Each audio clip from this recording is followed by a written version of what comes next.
তাদের delta formation একটা কিন্তু ওয়ান কাইন্ড অফ কোয়াগুলেশন। কীরকম হয় আমি এক্ষুনি বললাম, এই যে নদীর যে জলটা আসে এগুলো কিন্তু নদীর জলে কিন্তু কোলয়েডাল ডাইমেনশন থাকে, পার্টিকেলগুলো সব কোলয়েড ফর্মে থাকে। কী ফর্মে থাকে? কোলয়েড ফর্মে থাকে পার্টিকেলসগুলো, কোলয়েড। নদীর জল যেটা আসে এটাকে পার্টিকেলগুলো সব কোলয়েড ফর্মে আছে, মানে চার্জ ডাইমেনশনে আছে, প্লাস মাইনাস চার্জ ডাইমেনশনে। কোথা থেকে জলগুলো আসছে? ঘষতে ঘষতে আসছে, ইলেকট্রোস্ট্যাটিক ফিল্ড, ইলেকট্রোস্ট্যাটিক কারণে তাদের মধ্যে চার্জ প্লাস মাইনাস বিভিন্ন চার্জ তাদের মধ্যে থাকে, তাই তো?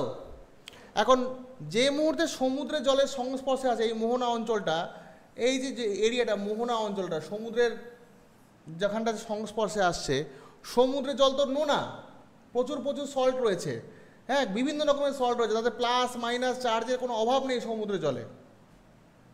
তাহলে যখনই এই কোলয়েডাল ডাইমেনশনে থাকা জলগুলো, নদীর জলগুলো এরকম অপোজিট চার্জওয়ালা জলের সংস্পর্শে আসছে এই মোহনা অঞ্চলে, তখন কি হয়?